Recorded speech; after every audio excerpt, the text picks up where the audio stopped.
Good morning, good afternoon, good night. Whatever time you're watching this, as always, thanks for watching Common Sense Fishing. So, yeah, you might have noticed the first thing, what's this baby face weirdo doing? Where's Common Sense at? Well, I'm right here. Thank you guys. Sorry for missing again a couple more live streams. Been hectic last couple weeks. We got a lot of crazy news, a lot of things going on, but still we're just chugging along, doing good. Got some fishing trips in, got some good footage.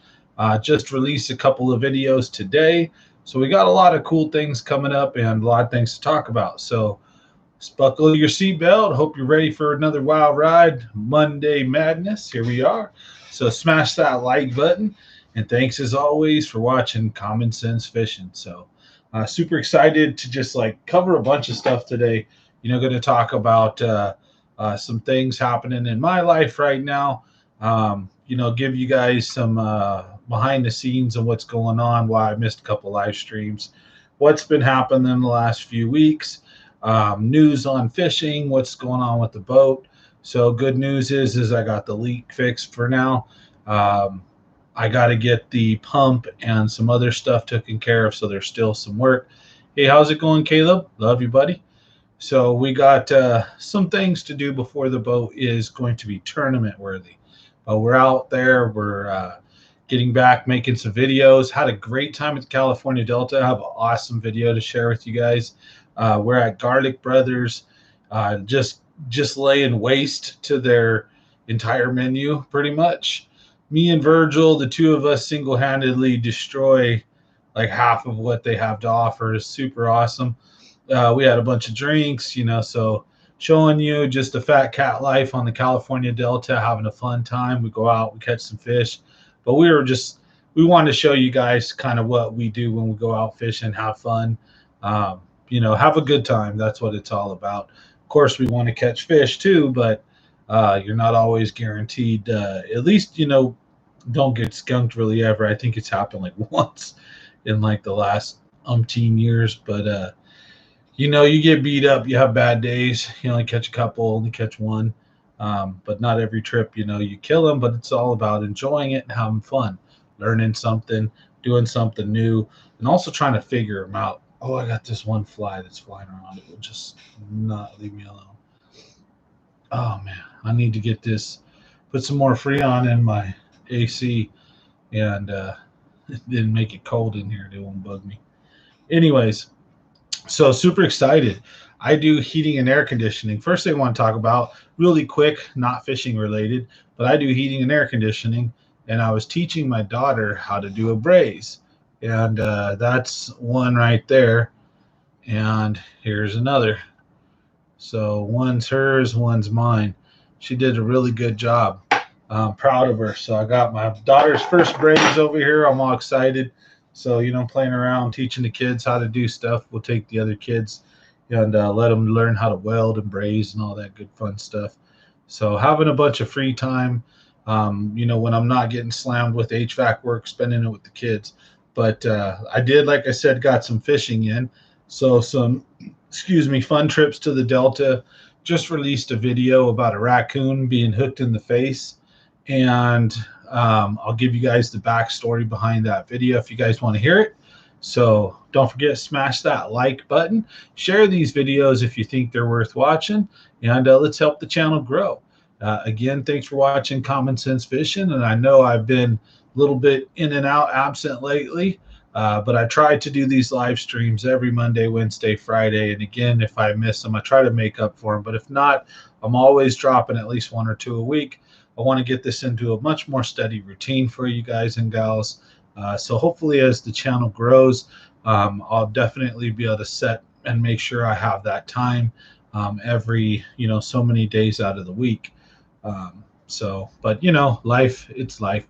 So I just try to flow with it. So, anyways, first news, I guess we got a lot of stuff to cover tonight. So, I stoked. So I wanted to show you guys, my daughter's first braise. But, we've got the raccoon video. So I want to talk about that. And So I'm going to give you guys kind of a synopsis of what we're going to talk about tonight, and then we'll go in subject by subject. So tonight we're going to talk about the raccoon video, the backstory behind it, and we're going to talk about the trip to the Delta recently. We're going to talk some fall tips and tricks to fall transition. Nights are starting to cool off, fishing starting to slightly slow down, top water is becoming a little bit less productive, still there, and it's still getting some of the bigger fish, but it's still, it's not what it was, throughout the last few months, 2 months. Top water's been really good, and it's starting to slow down now that the nights are cooling off. So we're going to go into some fall tips and tricks, get into what's been working for me.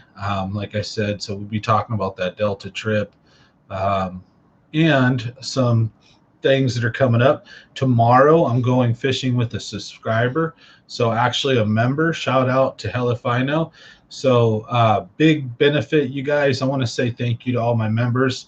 Also one of the things we're going to talk about tonight, we're doing the members giveaway. So for all you members out there, thank you guys for supporting the channel. Thank you guys for being a big part of Common Sense Fishing.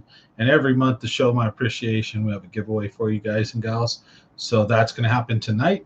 So stay tuned. We got a lot of stuff to talk about. Of course, my dog does have cancer. So this Friday, we're supposed to go talk to a surgeon about, what we can or can't do. And we're going to cross each bridge, one bridge at a time, and just live life and take care of her. Secondly, I do have a actual loved one who will probably be passing away tonight or tomorrow or next couple of days from COVID. And it's more of her other medical problems that's doing it, and COVID is exacerbating it. She's not been healthy for a long time. So, I might be losing my aunt here soon. So a lot of different crazy stuff going on. My dad's going up to Nevada with my other brother to visit her. So there's been a lot of crazy stuff just happening in the last few weeks. Like I said, tomorrow I'm going on a fishing trip with a member. So Hell If I Know, shout out to Hilfno. And, again, all you guys who are members, every month giveaway. We're going to start putting merchandise out there soon. I'm probably just going to put it out there, not through the merch store, but just put it out there. You'll still get your discounts. Once the merch store comes up, you guys will get a big discount. Also, we're going to be doing some live streams that are just me to you guys. Hopefully we can pick Steam back up, to where we get big numbers or at least decent numbers in our live streams again. And, go from there, try to do some exclusive stuff with just me and you guys and gals. Again, more trips on the lake are planned. New Maloney seemed to be a good one. I don't know how Pedro would do reception wise. I don't think it's a really good one. So it just depends on my reception with my phone. But might do some more stuff like that. So a lot of cool stuff coming soon. Again, all my other bigger plans like fishing this year in Nevada's for smallmouth, that's going to have to wait till next year. Some of the upgrades and things that I want to do with the channel, they're going to have to wait. Like tournament fishing, all going to be next year. So I got to get the boat ready. We got to get this routine down with these live streams. So let's help grow the channel. Smash that like button. Leave a comment if there's stuff you guys and gals want to talk about. But for one, we're going to start with the raccoon getting hooked, backstory behind that, and then we'll move into our other subjects tonight. And if I forget something, just remind me. But I was out at Lake Don Pedro, Blue Oaks, and we were just basically hanging out and fishing, and we started hearing this chittering noise. Oh, I hate when damn things flying. But something just kept chittering and chattering at us. I'm like, what the heck is that noise? We noticed like a raccoon just like kind of standing up and staring at us and like chittering like it was talking to us. And we're like, what? And I'm paying attention to it. And then I started hearing chittering off to the side. And then I noticed there's another one, and it's like, stuck to this rope, and it looks like it's stuck to the ground. So we get closer, we could tell that there's a hook in this thing's face. and then the other end of the hook is in the rope, and it's not coming out. And this poor guy is stuck good right in the side of the face like this. Um, so we didn't know what to do at first. We took a picture, posted a Facebook post. So we're gonna see if we can get a ranger, fishing game, somebody to come uh, get the hook out, because it's being a wild animal and all.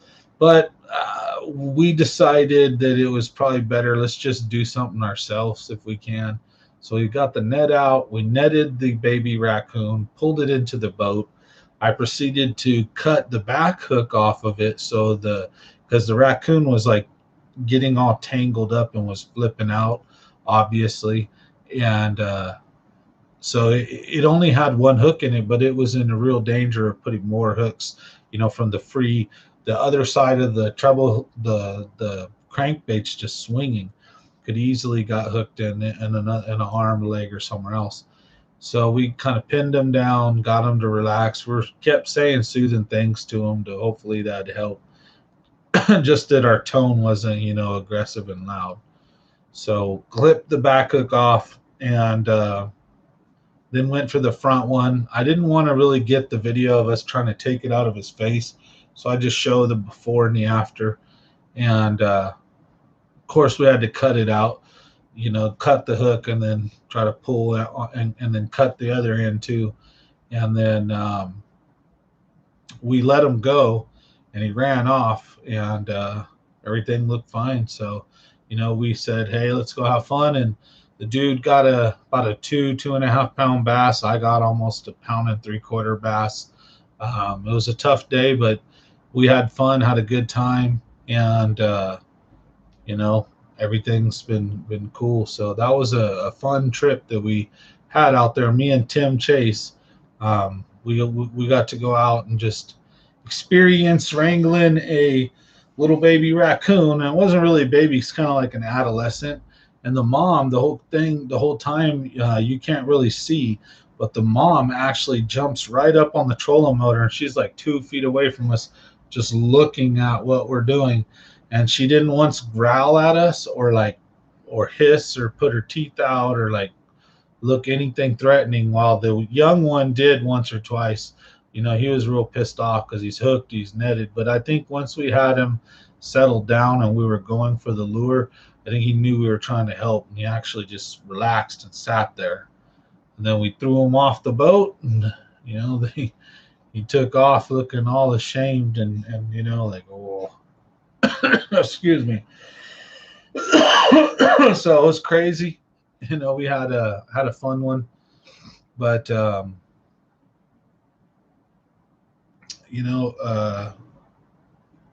secondly, wow, crazy. Nobody even on tonight. Well, I'm just going to keep yapping in case you guys get to watch this down the road. But anyways, I appreciate you guys. We have all the members here are very supportive of the channel. So a big thank you to guys. Even if you couldn't make it tonight, I know I've been missing the last few. So, hopefully, I haven't lost everybody. But hey, I'm still here, back. We got some issues. My aunt's dying of COVID, and my dog's dying of cancer. So it's been stressful there, but taking care of the kids, trying to work as much as I can before the cool down comes, because my trade is heating and air. So I got to do as much as I can now. But life is still wonderful. Life is still awesome, and I wouldn't trade it for the world.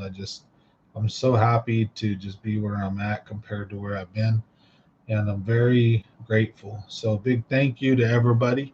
That's why we have these giveaways once a month. So still doing them. We don't do them quite as much for the general audience. We try to do it when we hit certain goals, right? So say 1,500 was our last one. Might have been 1,000 the one before that, 500 before that, or something. So we'll probably do another one at maybe 2,000, but the next one will probably have to be like 5. Then after that, 10. So until we get up to bigger numbers, we'll do bigger giveaways. So super excited to always try to help give back to the community. I've got another video I'm working on right now. It's not finished, but I'm working on it, and it looks like it's going to be about 12 to 14 minutes long, I think it is. Let's see here. Yeah, it's already out for the members, so you guys, the members, can watch it. It's 12 minutes and 41 seconds long, and it's basically like the top 5, 6 craziest, funnest, wildest things that have happened on the channel so far. And there's the house that catches on fire, and I kick in a door, and I get some cats out, and I get the next door neighbors out. I knock on door to door, yell at them, get them out. But you catch the aftermath, because obviously I wasn't recording the whole thing. I was more concerned with trying to help people. And so once everybody was out and I felt everything was safe, then I started like recording and documenting it. It was just a crazy experience. So we start with that, but then we lead into, I think, the raccoon saving. Then we go into saving a boat in McClure that got stranded in the middle, ran out of gas, and they were sinking. And then I think we go to the dude on the Delta that we save, and then Fishmas 2020, where we ended up helping over 200 kids. We just do little snippets to show. And then I think we close out with like 1 or 2 more cool, fun things that happened that were just wild. Channel's seen a lot of weird stuff in the last, and none of what I've done, trust me, has been scripted. Or how influence, I think a lot of times people go, and what they do is they will stage, they'll stage videos, they'll stage crap to try to become internet famous. I've just been, I guess you would say, lucky / unlucky or whatever. Lucky for people and for me, but who wants to really constantly be put in those predicaments where you're doing something crazy or catching something crazy on video. So it's weird. I've seen the dude flip his boat at the Delta. Again, the guy's sinking at McClure. The raccoon hooked in the face. The house on fire.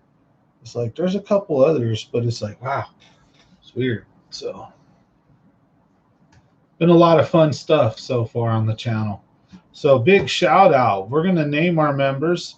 We've got some ones that have more sense than common, and there's some common sense and the basic members, right? So want to say a big shout out to all of you guys. We got Marco Houston, RC Creative, Jeff Garcia, Jesse Chaffel, JJ Norcal, Keeping It Real, Marvin Barrios, Cody Conway, Mark Dozier, Clara Ricabal, Curtis LaDuke, Terrible at Fishing, James David, Josh Buffalo, Old Dirty Bassin, Danny's Kitchen, Hell If I Know, and Charles Chalk. So big shout out to my members so far. We've only had members for like the last, 5-6 months, I think 5 months. And we've got, a decent amount. We've got over 20. So big shout out to the members. Hopefully we can grow that side and get more inclusive and exclusive, where we have a bunch of different awesome, cool people that join the membership program. And by doing that, help the channel grow more and faster. And I can offer better stuff, more perks, cool giveaways, more interaction with just you guys and gals, fishing GPS locations, all kinds of crazy cool stuff we can figure out. And for those of you, I'm going to be doing polls, often too, like what kind of videos do you guys want to see me make next? Whiteboard, do you want me to go to a lake? How about shore fish or boat fish? Do you want to see me do a lure challenge? So you guys can kind of dictate and direct part of the show in a sense occasionally, because I want to make sure I'm doing stuff that you guys find entertaining, but also it's fun for me, fishing and having a good time. So with that being said, hopefully we can reach a more, bigger audience doing a lot of fun, different, cool stuff. So hopefully we can open up a little bit more, maybe do some camping, bow hunting, stuff like that. Not sure. Put a poll out there. We'll see how you guys feel about that. If you get a chance, you see that poll. make a vote and let me know. Let Common Sense Fishing let us all know here, what you guys think. So, all right, just got a AC call I got to book for tomorrow. All right, so thanks everybody for watching. Smash that like button if you get a chance, and we're going to start the giveaway soon here. All right, cool. All right, just had to confirm that with the customer. So I got a couple beers coming. I got cotton mouth, like dry mouth.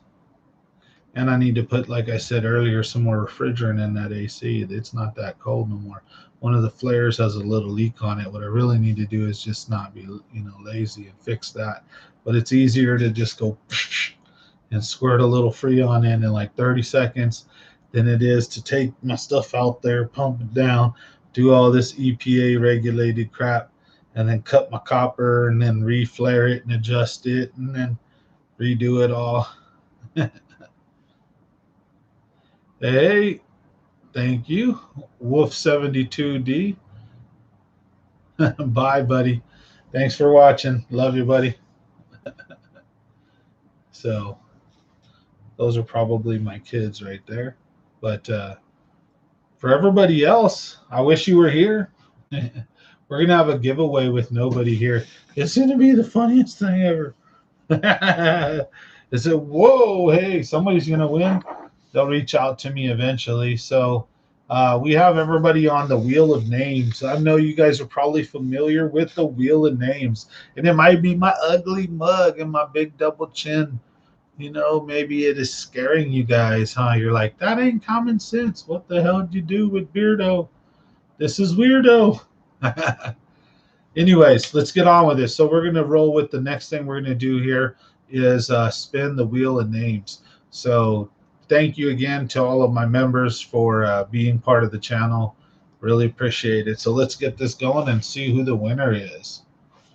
Usually I record it and then I'll play it back. That way, if anyone has any questions or doesn't believe it, they can see it's real. I'll do it on the live stream right now. So we're going to record it. Click to spin. All right.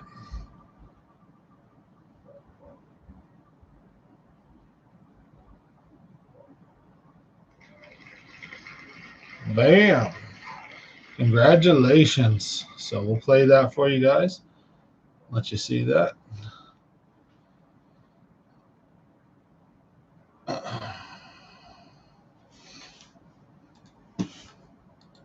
All right. Hey, how's it going, RC Creative? How's it going, Charles? Thanks for joining the live stream. We just had our members giveaway for August here.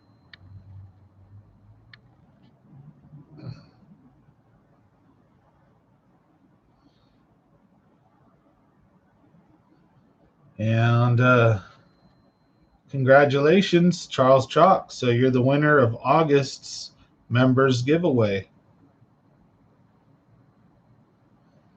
Oh, every day I get these stupid COVID notifications. Oh, yeah. All right, because somebody at my kid's school got it or something, so they email like everybody.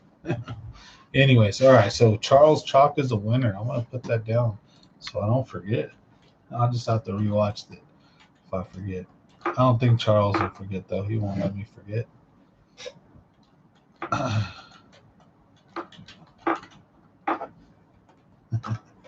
He'd be like, what did I win? Hey, Mike, how's it going? We just had the August members giveaway. So Charles Chalk. Charles Chalk, you're the winner. So congratulations. I'll get a hold of you and we'll get you your prize. So another Bass Pro gift card. So big shout out. Thank you. We're doing $75 Bass Pro gift cards. Last one went out to Sam Wiley. So Sam, congratulations and thank you. Before that, I know Jeff Garcia got his autographed baseball. Before that, RC Creative should have got his reel. TJ Noane got his reel. Um, and we've had a few others. So been a pretty cool run so far. So yeah, RC's got two reels so far. So stay tuned. I think, like I said, I did a $75 gift card to Bass Pro Shops. So we're going to do another gift card to Bass Pro Shops. September's giveaway, I think what we're going to do is we're going to do a members only poll, and we're going to see what would you guys like to personally see. Would you like to see a poll? Because shipping is a pain in the butt. So I got to pull insurance and shipping. Polls can be pretty expensive, but I don't mind grabbing one. If not, we can do a reel or we can do another gift card. So we'll figure something out. We'll put a poll out there. We'll let you guys put your 2 cents in, see what you guys say would be a cooler item, or maybe even something off the shelf behind me here if you're into sports collectibles, stuff like that. So I don't know. We'll put a fifth option or something. We'll put a poll out there and let you guys decide. So that'll be September's, so next month's members giveaway. And don't forget, we do it every month. Now, I do have merch available as well if you guys are interested in supporting the channel or having like a shirt. I don't have hats yet, but I do have Common Sense Fishing shirts available. And all you members, you get a massive discount. So if you're interested, reach out to me, let me know. I'll be glad to send you guys, a shirt. So that's what we're starting with and working with. Once we hit 10,000 subs on YouTube, we can have an official merch bar, sell hoodies, hats, shirts, stuff like that, some bumper stickers, whatever, cool sayings and logos. I think I want to get something about Rasputia and how you doing. Excuse me. How you doing? So, anyways, we'll have some cool things. We'll have some ideas we'll come out with. Hopefully, we'll get the community's take on them, see what you guys think. That's down the road. We're hoping to, expand and be able to do that here in the next maybe year or two. Because you never know. Sometimes if the channel does great, it could blow up. Otherwise, might have stagnant, slow growth. Might take a few years. Who knows? Might never get there. But I'm going to keep trying. I'm going to have fun, give tips and tricks out, keep trying to educate, help the community, give stuff out to help fellow fishermen and women, and just to spread the love of the game of fishing, and like hanging out, doing these live streams. So, oh, heck yeah. You got to, I think you sent me two, didn't you? I forget which one. I think you sent me two logos, RC Creative. I remember you sent me a couple different things. So when you first worked on that, I got to figure out how to incorporate that into like a thumbnail or superimpose it over something.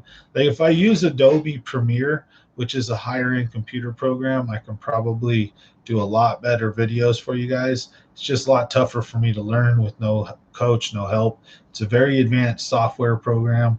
So I used to use Adobe Audition, so I'm somewhat familiar, but these things are worlds apart and very frustrating to use sometimes, but that's how I've done like my music videos, stuff like that. I'd like to run some other stuff through there so we can do some cool things with the channel. So everything good takes time, all things in due time. So we're working on that. And for those of you who might be new here tonight or just got here, my aunt is passing away from COVID, and my dog's passing away from cancer. So that's why, the last few days have been rough on getting on religiously, because I know I want to make sure I don't miss days for you every Monday, Wednesday, Friday. Like hanging out. We like talking about fishing, having a good time. So just life's been throwing a few curveballs, and like I said, work has been really crazy because I do heating and air, so I'm trying to work as much as I can now, because in a month or two I'm gonna have all the time to hang out because the weather just is not going to be bad.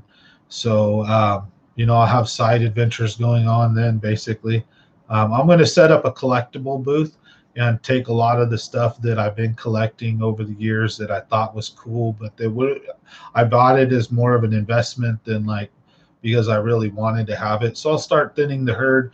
I'm going to do a little booth, stuff like that. So going to do a lot of fun things. Hopefully the channel, branches and grows. Like I said, I got a poll out there right now on whether you guys want me to cover more things, do more things, like, for example, bow hunting, archery, outdoors, camping, stuff like that. And then also, if you guys want me to include or are into news, opinion, gaming, collectibles, and just like current events too, and like hot topics. Otherwise, too, I have my other channel, Common Sense Talks, but our subscriber count's low. So if you guys are interested in that kind of stuff, there's that over there for you. But either way, I'm always trying to make sure I do what's right for you guys and gals, not just, throw stuff at you. So these live streams, of course, half the time I'm just winging it. I have topics and things, of course, when we talk about. I'll have lures out, I'll have props out or things out. But, it's just talking and hanging out with you guys for a couple hours, a couple days a week. So love it. Have a great time. I'd love to see this grow and get bigger. So we'll see what the future pertains, but or what it holds. But I just wanted to let you guys know what's going on. So yeah, we got to the members giveaway earlier, so I apologize about that. I just jumped on, and 20 minutes in, there was nobody watching. So it can be kind of tough to continue doing a live stream if you're sure nobody's watching. That's why I try not to pay attention up there at like the count or the subscriber count or, the like count, any of that stuff. I just want to produce good stuff for you guys, maintain having a great time, and a coherent story and a coherent like podcast, so to speak. You know what I mean? And when you look over there, see, I'm looking at my screen. I'm not right now, but if you do, you can see how many people are watching, how many likes you got, stuff like that. So I can see right here, I like where I can see the comment section. Because if you guys are commenting, I'm glad to jump in and comment back, cover certain topics, talk about stuff. Otherwise, it's just us hanging out, so I'm speaking to the camera. So again, just wanted you guys to fill in on some of the crazy stuff going on. That's why life's been real, like, just crazy right now with scheduling and trying to make sure I'm always here by 6-7 o'clock. So that'll be changing soon. But in the meantime, I'm going to try, like I said, every time to make sure I keep jumping on by 6-7 o'clock p.m. Monday, Wednesday, Friday. Like tonight, I came on at 7. So, if you don't see me, remember, I'm always going to try to make up for it. That's why hopefully hit your notification bell. Make sure they're on.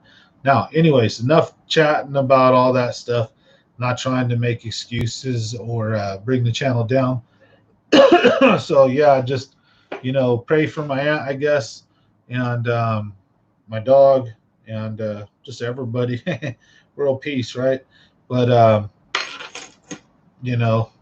I just wanted to fill you guys in on what's going on. So with all that over with, again, Charles Chalk is the winner of this month's member giveaway. So good reason to be a member. Thank you guys for your support. Don't forget, next month, I'm thinking we're going to do something even better. So we're going to have a poll, and we'll see what you guys are interested in winning up to like a certain value. Like, what do you guys want to do? When we get to December, big time giveaway coming. So as a big shout out to all the members in the channel, I want you guys to know, like, Christmas is my favorite time of year. I'm super jolly and happy person then, like almost all the time.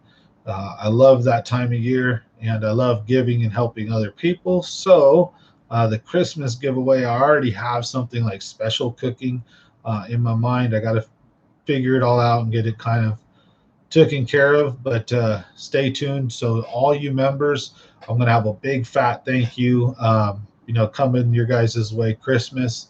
So stay tuned for that. And then in the meantime, though, just keep your notification bells checked. Once a month, we do our giveaways. Sometimes we have some for Bass Fishing Lovers, the Facebook page. And when this channel here grows enough and we get enough subscribers, we have when we hit marks. But other than that, I just wanted to fill you guys in on everything that's going on. Now, to get into some fishing tips and tricks. So that's why you guys come here a lot of the time, right? To hang out and talk fishing, not to hear about my woes and troubles and boo-hoo, right? So I don't know if any of you guys have noticed, but the fishing might have been slowing down for you a little bit, getting a little bit tougher depending on what lake you're on. There's a lake or two in California that are still on fire. There's a couple of them actually. There's one that's particularly close.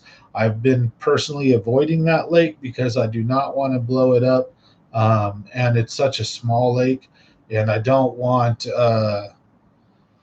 just everybody killing that lake. So, for those of you who know where it's at and know what's going on, I'm sure you know what's what. But here in the Central Valley, Mother Lode area of California, there is one particular lake that is just outshining all the other lakes big time. And the big deal about it is it's full right now, and it has a cooler water, running water.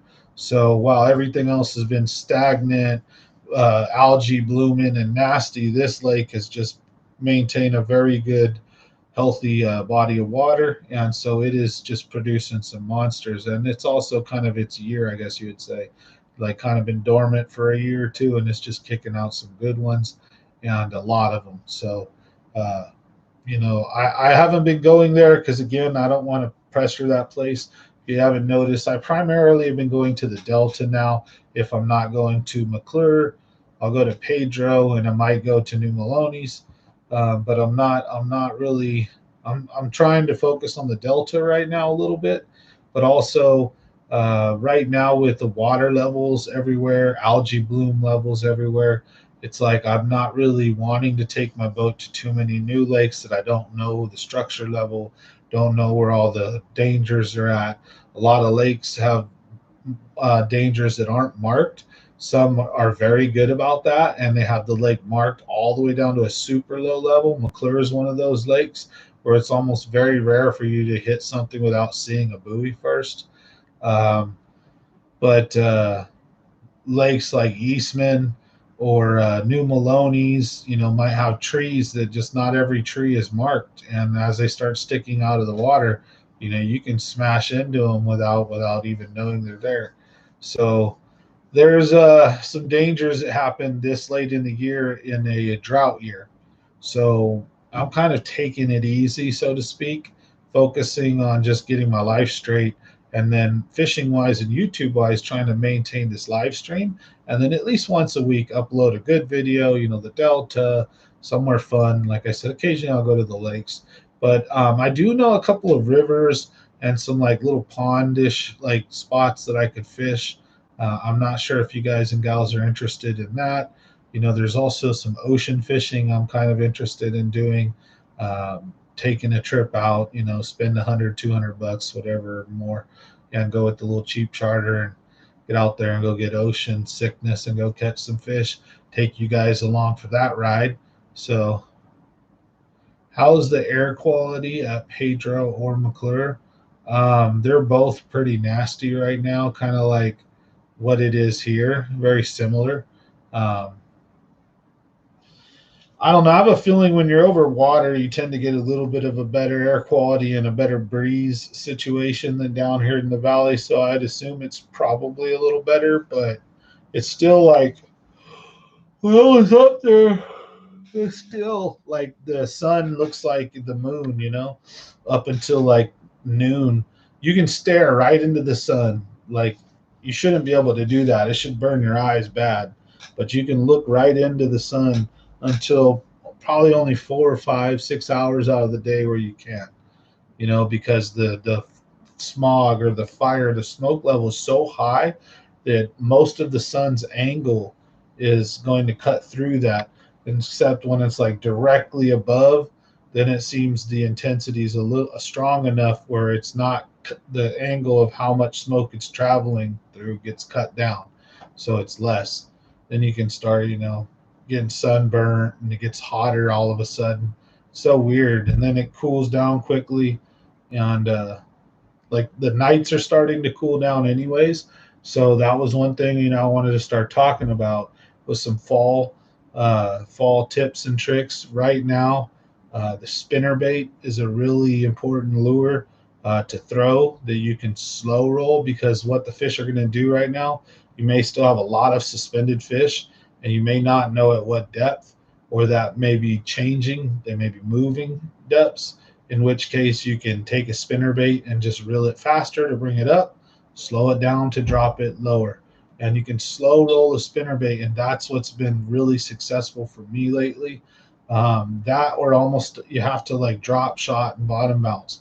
The fish are in a lot of areas are really slowing down, kind of almost like they're waiting or something. Like they know that that transition is happening, and it's like they're moving from that summer active feeding, hitting everything type of moment to now they're becoming a little more selective. They're slowing down a slightly bit in at least at the delta, and as some of the spots I've been to, they seem to the fishing is seeming to slow down and get more tough, and the fish are going a little deeper, a little slower. Thank you, babe. Love you. Woohoo. So, one of the things, one of my biggest tips right now is if you're using a spinner bait, you can adjust what depth you're bringing that spinner bait through. And you can fish that lure, medium, deep, or shallow. You just have to have a little patience with it, right? And work it certain ways. And I really like right now what I was been using is a Z-Man single big Colorado blade with like a swim bait head on it, no skirt, and I put a Kitech on it, and it's like an overspin, almost like a big giant beetle spin or something. Um, and so it's got no skirt, and it's got a nice big fat Colorado blade, and the way it is the blade sits up and above and in front just a bit, but you put a nice juicy swim bait on the back end, and you slow roll that thing, and they're crushing it. So that's how I'm getting better quality fish, and also still getting the active ones.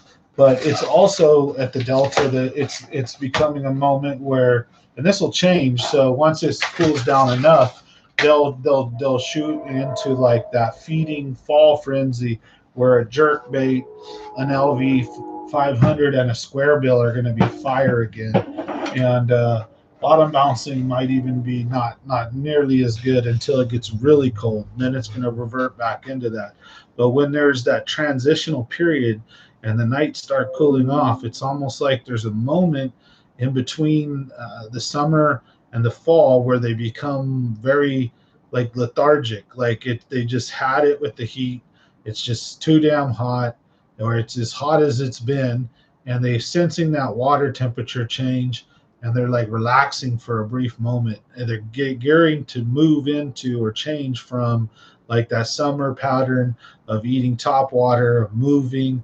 Thermocline is at a certain spot right now. Everything as the nights cool, depending on how deep the water is, all that different stuff, oxygen levels, algae bloom. The delta is a different beast, but each lake's very different. And I think that a lot of these fish are sensing the nights cooling off, and hence the change in the natural change in the order of things. So, when you have months of heat, they know that summer. And then when those nights start cooling off, that doesn't usually happen in the middle of summer. That tells them that fall's coming. And I think after being like just not enough oxygen, working and just hustling for food and moving, because they're real active in the summertime, but you'll notice there's a lot of skinny fish too. And there'll be some toads, the ones that are actually getting most of the sustenance. But fishing can be kind of crazy. It just also depends on, like again, the lake, the type of year. Is it is it a drought year, or rain, a wet year? But summer is usually a top water active time of year, right? Up until a certain point where they seem to like slow down and get lethargic. And I think that's where we're at right now, where what you want to do is throw jigs again, maybe throw slow moving crankbaits, slow moving spinner baits and things down near the bottom. Slow your presentation down with some erratic jerks. And also pay attention to your fish finder. So like each fishery is different. For example, that particular advice would be at the delta, especially slow roll an underspin or a spinner bait right alongside weed edges, and patches of weeds and isolated, especially isolated, where there's like some open water and then there's just a patch of weeds right there by itself. There'll be a lot of bait fish on that, and somewhere near that will also be a bass waiting. And when you bring your crankbait or your spinner bait or your jig right alongside of that, you're going to get nailed, right? There's going to be bass that are hanging out in those. So, for the Delta, like I'd highly recommend on slow rolling a spinnerbait right now, and a drop shot or some kind of bottom bouncer, and targeting isolated weed patches and edges and things, and don't waste your time with too much stuff. Also, fish like key ambush spots and near them. So when there's like areas when the current's pulling, and there's points or spots, or you have like this thing of, let's say, like a berm, or you have like a rock pile that's above water, like all the ones around Frank's track, and then there's a part where it's broken, and the water, even on low tide, is so much, and then on high tide it's really high, and the water rips and goes through those little choke points. Basically, you want to set up near those, and even on low tide, whatever, just fish off more. On high tide, right up in it and around it. But if you can't get them reactionary, you fish those areas and use bottom bouncers. They're sitting there waiting for things to just turn on and start moving, because those are key areas, or they'll be somewhere near them. So I target those kind of areas, like washes and drains, and areas where water will have to pool from one area to another, and any points and stuff. And you can bottom bounce those. You don't need to be reaction and frogging in top water and all that. What happened with the sea lion? All right, so sea lion adventure, folks. If you guys want to hear the sea lion story, so I'm out at the Delta with Virgil, and we're smashing down from Lads up to down to by Lois Park, and to fish some of the old stomping grounds that I know down there.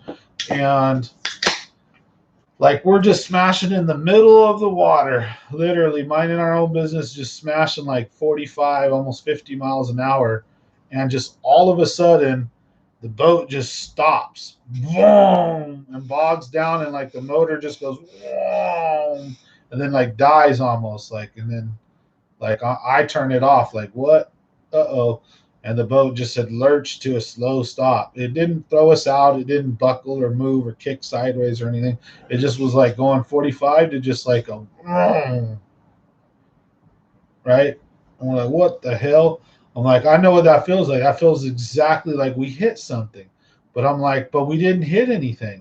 I'm like, we're in the middle of the freaking California Delta. I'm like, and like, I know I didn't see any logs, any trees, and we're in the deep shipping port area.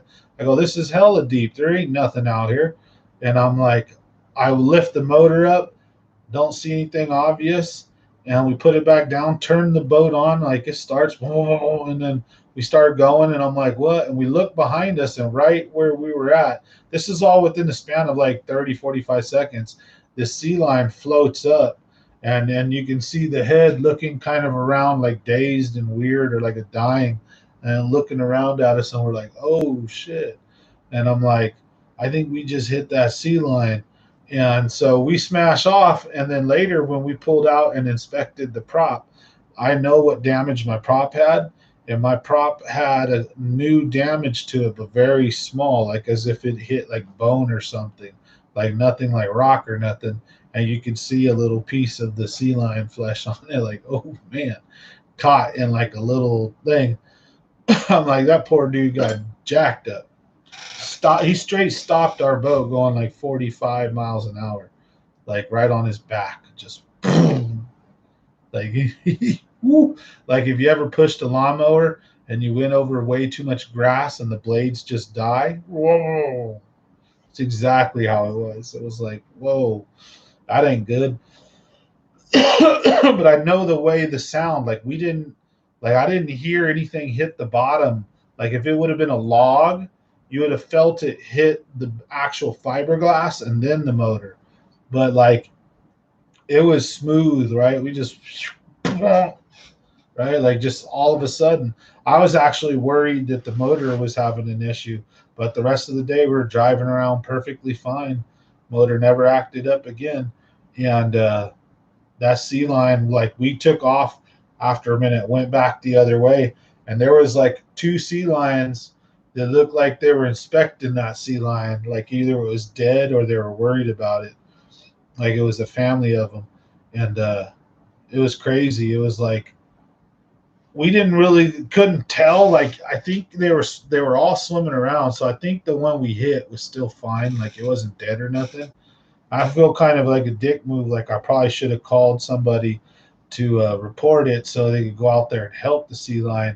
But the thing is like as we were smashing, they took off. Like I didn't see them anymore. Like there wasn't a dead sea lion floating around anywhere. But I don't know how much damage it did or didn't receive. But I'm 100% sure we hit that thing. And it was a big one too. It was a big full-grown sea lion. We jacked it up. But I don't know, because I know that wouldn't be nice. The prop hitting it. Like I said, I changed my prop out because I had ran into something already of the ground at Frank's track, and when I changed my prop out, the new one that I put on had one little like dent scratch on one prop, and the other two were perfect. And now, right after this, the props were messed up more. And like I said, there was a little piece of like blubbery fat skin attached to one, a little piece, but nonetheless, I'm like, I knew what that was. I'm like, oh man, poor dude. So I feel bad, like I said, like not going back because I'm not a hurtful person. Like I helped the raccoon. I probably should have helped the sea lion, but I didn't get it on video. I should have put it on video. Oh man. So, but hey, life's been crazy. It's like, man, it's like in the last couple of years there's been a lot of I've caught a lot of crazy stuff on this channel, a lot of weird stuff on video, and done a lot of good stuff. Helped took care of Christmas for over 200 kids. That was super awesome. So there's been a lot of good we've been able to do with this channel. Hopefully we can grow and take care of a lot more. So again, it feels almost like I'm starting all over again because I know I've been missing so much of the live streams that it's like, we used to have 10, 15, or 15, 12, 15 people on every night, and the chat bar would be hella full and be rolling and going. But, it's, I appreciate every one of you guys who drop in occasionally, the ones who've been here since the beginning, and all the new ones too. You guys are all very appreciated, the members especially. So I just want a big shout out to you guys. And again, I know most of you guys missed it, but Charles Chalk won tonight. So next members giveaway will be early September. And like I said, I'm going to do a poll on what you guys want to get. So it could be a reel, could be a poll, fishing pole. It could be another gift card or something like that. We'll see what you guys and gals say. So again, thanks for watching Common Sense Fishing and understanding and bearing with me. And I know for those of you who are watching, this baby face, weird double chin looking dude is probably like, who the hell is this guy? I was like, I should wear a hat. Maybe it'll deflect away from the fact that I shaved. Well, I didn't really shave. I just took the trimmer to my face because I got tired of having this big old poofy beard, and I didn't want to like trim it all down nice and neat. Because literally, I'll shave it, and this will be regrown in like a week. So what the hell? Anyways, but yeah. So, like I said, tonight I wanted to cover. Basically a few different topics, but kind of space cadet, like I said, my aunt's dying from COVID and my dog's dying from cancer. And like my aunt's probably going to pass away tonight or tomorrow, if not in the next couple of days. So my dad and brother are on their way up to see her. I already funded a big old trip to go up and see her a couple months ago, so we could all kind of say our goodbyes because she wasn't doing too good healthy wise that way. And we know with this COVID crap, it would be eventual that she might catch it. So we went and spent some time with her. And sure enough, she's not very healthy and she caught it. And so now she's got double pneumonia and doctors say it's not looking good. So my dad and brother, like I said, they're going up to see her. Um, so I'm supporting them in any way I can. I'm going to help them financially and stuff. But, you know, like I said, I already went up there and kind of said my goodbyes, told her I love her. So sucks. But, that's life. Like my dog, I don't know if I'm going to amputate her leg, let the cancer take its natural course. I don't know at what stage I need to put her down until like she looks like it's hurting and very uncomfortable. I mean, she's limping.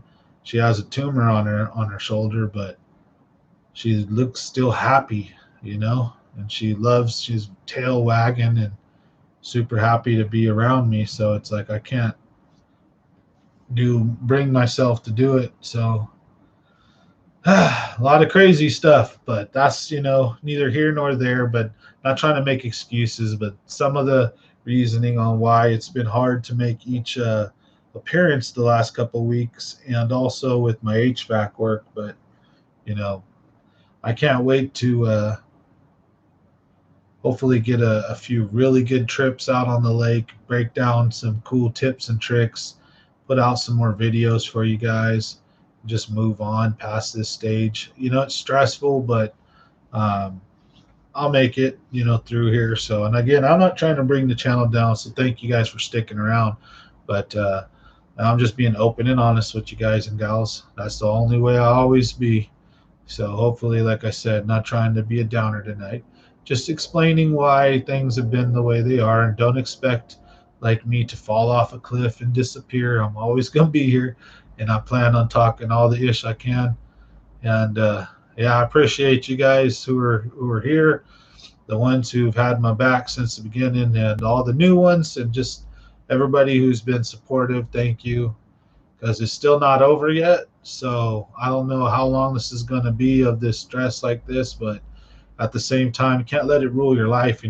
So another good news is I'm taking Hell If I Know fishing tomorrow. So about 5 a.m. we're scheduled to leave from here. I think we're fishing like either Pedro or McClure or New Maloney's, one of the three. But he wanted to fish one of the local lakes, so I said, all right, let's go do it. So he's one of our members. So if you're a member and you're local, once a month I also do like a fish with me adventure. If you guys want, you can come go on a fishing trip basically with me. So a lot of cool stuff's included with your membership. For those of you who are not located local, if you usually win in those, you guys get something like a lure pack or something meant for you guys, something cool.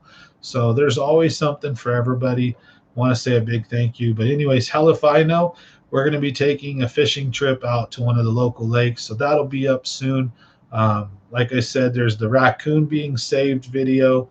And I've put together a montage of all my best emotional moments and happy moments, as far as the me saving the dude on the Delta. There's us saving these guys in a boat in the middle of a lake sinking and out of gas. There is a video of a house catching on fire, and I'm talking with the person I pulled out, and I kicked the door in and got some cats out. And you can see the house start catching on fire, the tree catch on fire. Hear part of the story. It's only about a minute long. The raccoon rescue's in there. Christmas is in there. So, and it's all bundled together like one nice, warm, positive story, because I don't think there's enough of that. So all the cool, positive things that I've seen. Oh, the fire helicopter in December landing right in front of us and sucking a bunch of water out of the lake.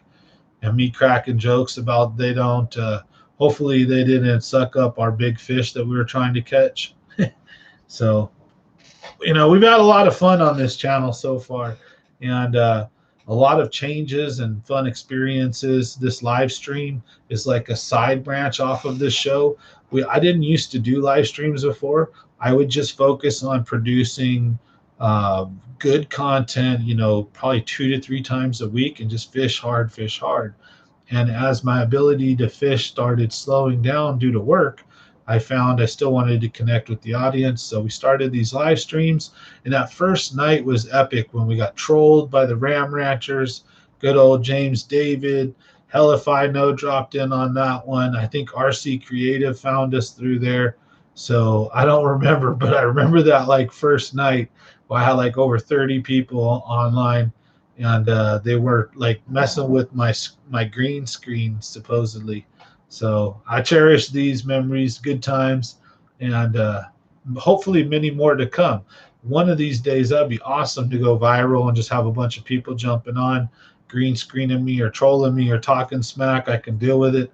I don't care. Just it'd be great to have a fun time like that again. Get a bunch of randos on, because you attract them to the channel too, and you catch some of them if you catch more flies with honey than with shit.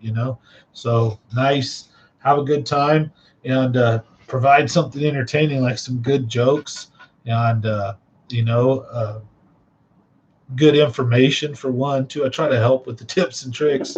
Like I said, I know most of you guys, you're here to hang out and we're talking fishing, right? That's a big deal here.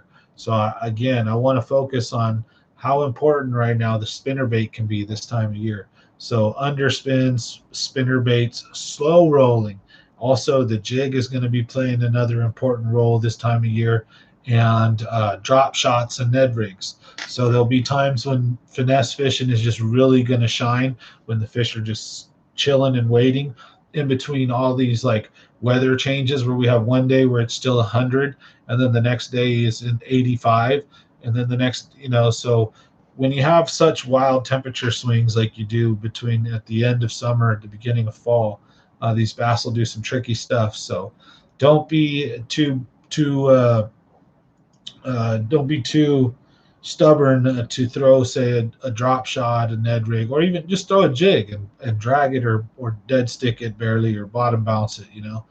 And that works a lot of the time this time of year. Or like I said, a good spinner bait, especially in some wind, main lake points, isolated weed patches and edges at the Delta. So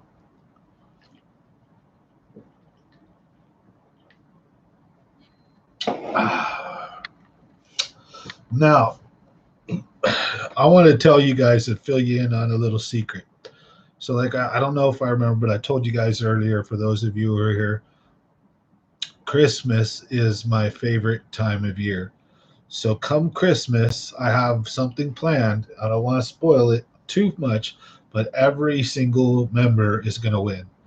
So there's not going to be a giveaway on the month of Christmas where we do all the names in, and we just give away to one person.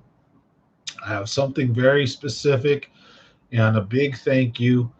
So everybody come Christmas is going to get a thank you present from Common Sense Fishing, who's a member on this channel. So I just wanted to say that. So thank you guys. Now every month, we have the giveaway. So man, you are on a roll, kicking down a door during a fire to saving a raccoon. You are paying it forward. Good evening to everybody, Ronald. Yeah, Curtis. I mean, hey, the way I look at it, I've got a lot to pay back too, from being just a jerk kid. I was never a bad person per se, but I've done dumb stuff. So I gotta equalize those scales a lot more in my favor. But also, I think it's the right thing to do. And in life, when I'm faced with those decisions, I'm not saying there's anything special about me. I'm just a dude that runs towards things naturally instead of away from them. Always have been that way, more curious and interested than I am afraid.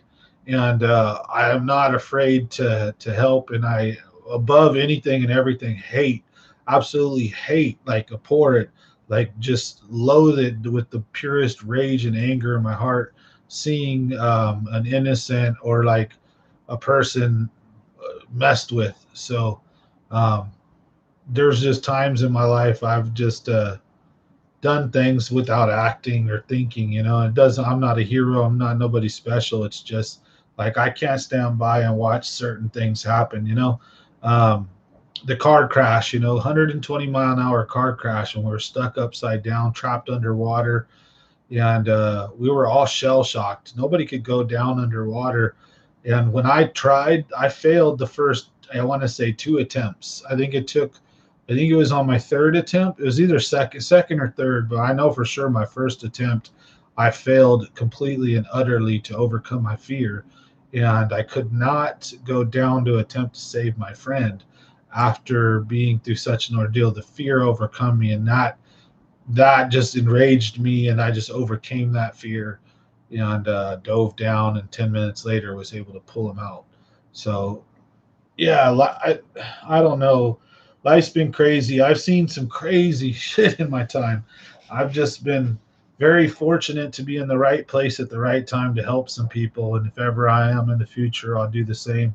I hope other people, I think it's like, I think most people would do those same things. It's just you are, whether we're in that predicament, and I'm just weird, I guess. So I'm in the right place at the right time a lot of times. Like I couldn't believe it. I'm just driving down the road, and there's this fire, and I'm like, and it's like 8 o'clock in the morning, 8:30 in the morning. I'm a little late to work, because I'm like a manager, and so everybody's like not home, but it's like early in the morning, and there shouldn't be like maybe a barbecue or something. There shouldn't be that much smoke, but it wasn't a lot of smoke yet. And I pull over, and I look through. I pull up to where the smoke's at, and I'm looking through the fence, and I see a barbecue grill with a trike, with a little kid's plastic trike, and it's on fire, and the barbecue's on fire, and then it's already spread, and I could see starting to catch the fence on fire. Man, maybe if I had jumped out and grabbed a hose, I might have even been able to put it out, but it spread so fast that by the time I parked my truck and got it out, like it was already starting to creep up the fence, and I didn't see a hose or any water source that I could get from A to B. Right, there was a faucet, but there was no hose, so it was like, so the first thing I did, I knew it was going down, and it lit up. So I ran around to the house, and I started pounding on doors, and nobody had come out. And I'm looking, and there's like 4 cars right here. I'm like, psh, I know someone's home.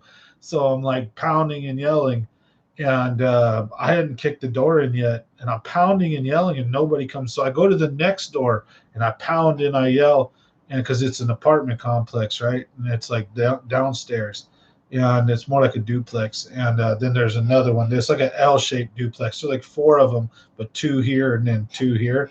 And so this one was on fire. So I'm banging on the door, nobody answers. So I go to the next one, and I bang on the door, and then people come out. And I get them, get out of the house. The back of your house is on fire. Like, really? Like, yeah. So they get their kids, they get all their stuff, they get out. The neighbor, they get them out. And I go back to that first house, and I bang on the door, and nobody answers. So I just kicked it in. Bam! I kicked it in. As soon as I kicked it in, a bunch of smoke came out, and a cat, I think it was a gray cat, came running in between my legs.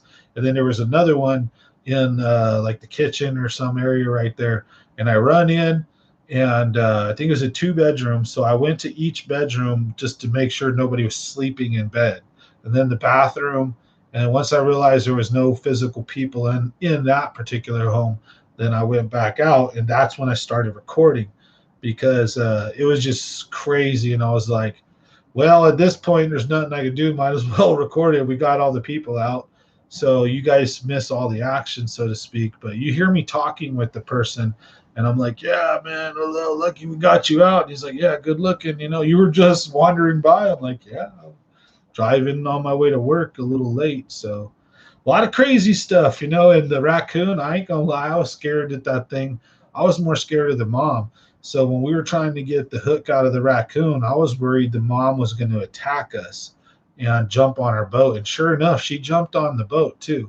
But she never once bared her teeth at us. She never once growled or like hissed at us. The whole time, even when the baby was growling and hissing and throwing a fit, the mom was like, you can tell she was very worried and anxious, anxiety, whatever you want to call it, but you could see it in her actions. But she could tell we were helping. And she got within about a foot of us and actually chilled right on the trolling motor at one point and was looking while we were doing everything.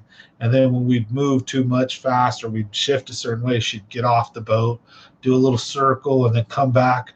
and poke up and lean and look, and then so she actually got on the boat like 2 or 3 times, and I cut out a lot of stuff of that video, just to make it like not so long. It's like 9 or 10 minutes long of an ordeal. So I figured let's just get to the certain parts that were important. Because a couple minutes too, we were waiting around to see if maybe a ranger or somebody would answer my post. I tagged Ryan Cook and I was like, "Hey guys, does anybody know anything?" And yeah, Cook called me later trying to help out, but before like anybody could let us, we were just like, well, let's do something. So we figured let's just try to help it out. And so Tim, got the net.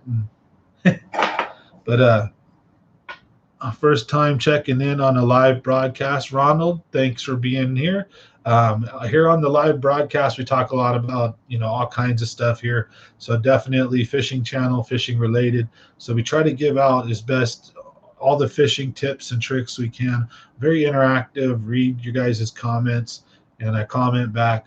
But I'm also explaining to people, because usually I've been very good about having 2 to 3 live streams every week for a while now. The last 2 weeks have been kind of hectic. Ants passing away from COVID, dogs passing away from cancer.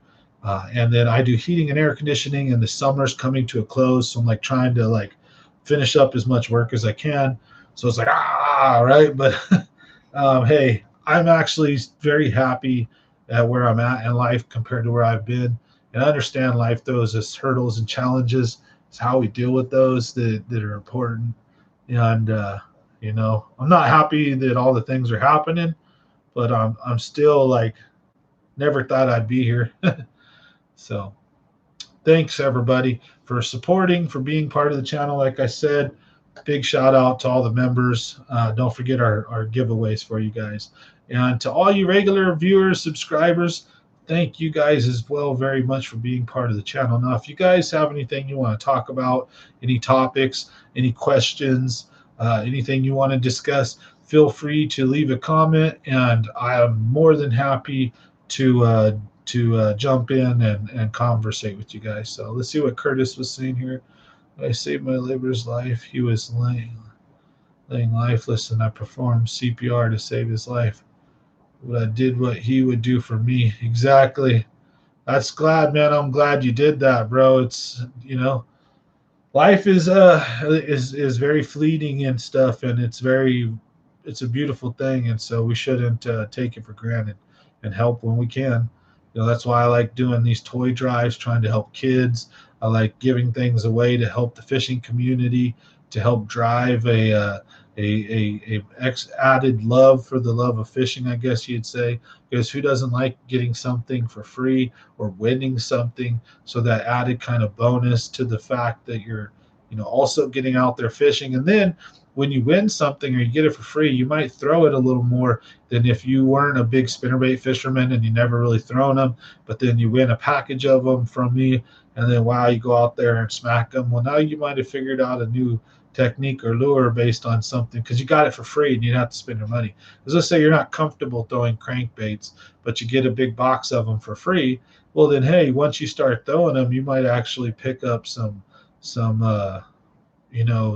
what do you say, clevity, or like you'll gravitate towards them and be like, man, these things are actually working, or they won't. So, but you'll learn something almost always. So that's why I like sharing, helping out. A lot of stuff we do here, and I appreciate it's mostly because of you members. So you guys drive the channel here right now, because unfortunately I do have over 1,000 subs monetized, but I'm not having enough fishing content to put out.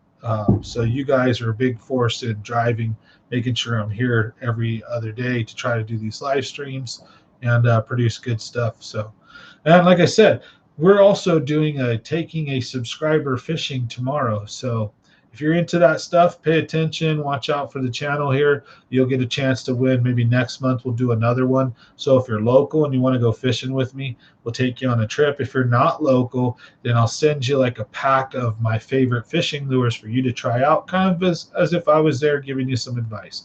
Say, hey, you might want to try these in the fall.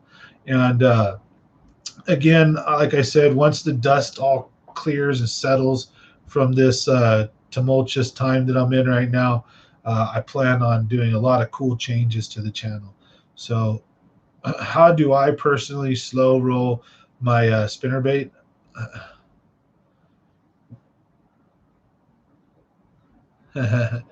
What is the best, or that is the best?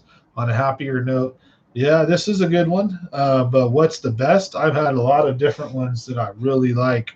There's a couple that are just like blow your mind good, like whoa, like that are actually just like oh, like they taste super good. I prefer a haze or an IPA. Like I like a hazy IPA. I'm not after a real clear beer. And if I do, okay, I'll drink some of those like a Stella Artois or however you pronounce it. But I prefer beer in the 6.2 to 7.5 range. Occasionally, I'll drink an 8 to a 10, but I'll only have one or two of them, and followed by maybe a few of these at most. But yeah, a good hazy IPA in the 6 to 7.5 range, and there's some really good ones. There's a lot of them out there, you know. But let's answer. Mike Dozier says, "How do you personally slow roll your spinnerbait?" Oh, you said that this is the best. Okay, cool. Yeah, this is a good one too. I remember, I think Firestone, I don't remember, no, the Firehouse. There used to be a brewery here in Merced, Firehouse Brewery. So you don't hear from those guys anymore, I don't think, unless they moved. But so let's see here. I'll tell you guys another story here in a second. Like, I've actually had some crazy stuff happen in my life.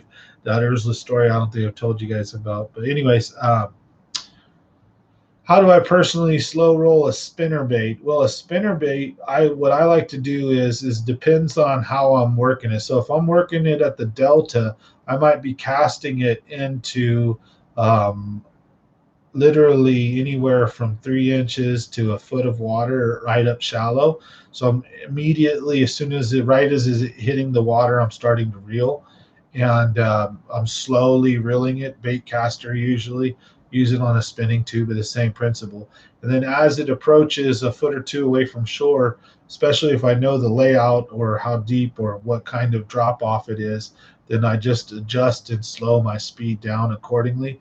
And about halfway through the retrieve, or a third of the way through the retrieve, I'll do a speed up for like one or two cranks, and then I'll stop almost or slow down and let it dive, just kind of like I would with a crankbait.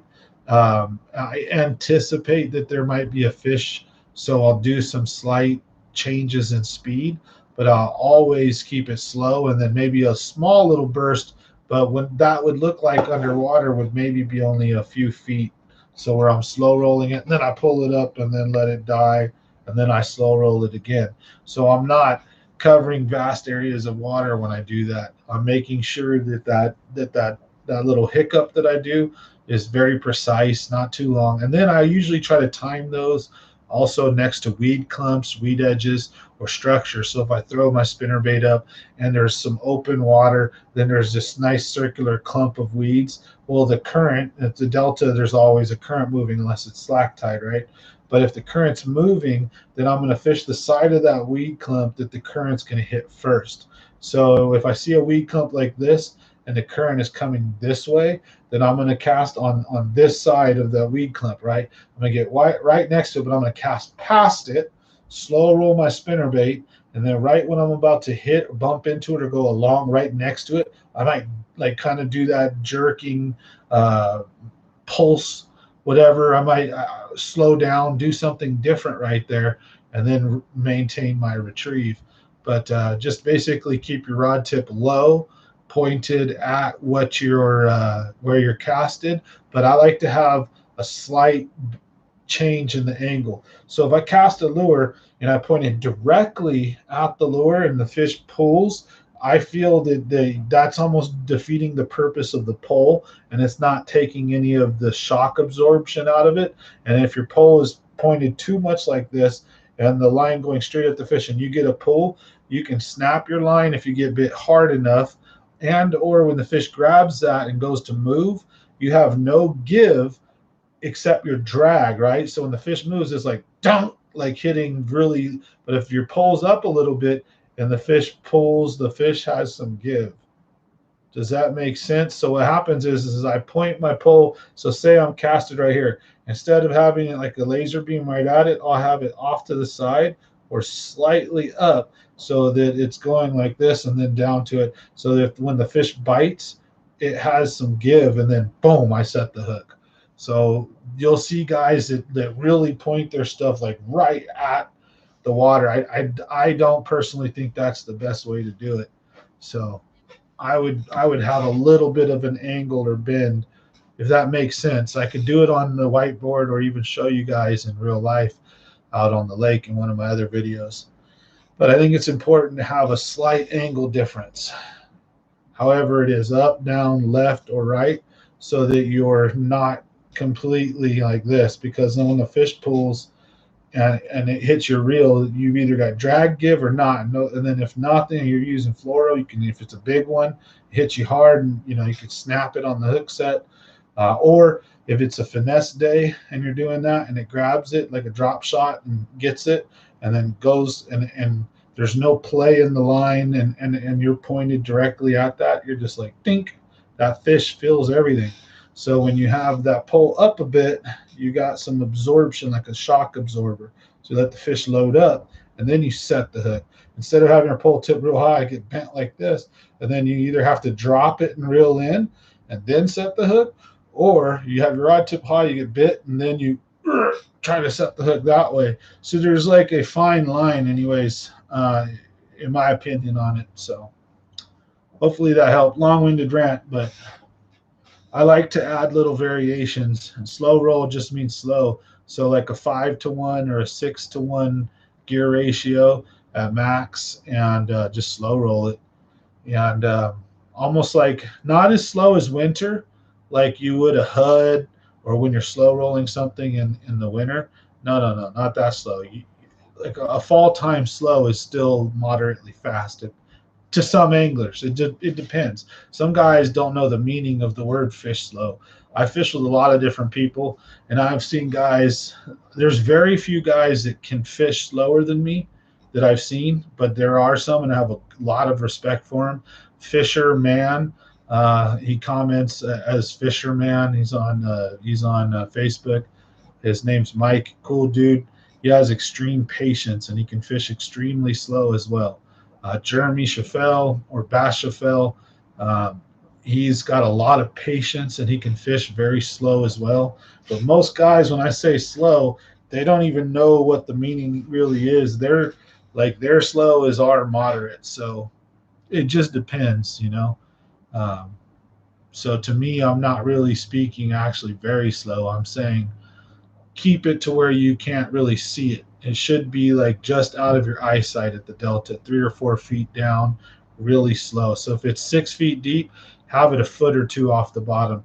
Not dragging along the bottom, but you shouldn't be a foot underneath the water where you can see your spinnerbait. You cast it and you watch your spinnerbait come the whole way, you're going too fast.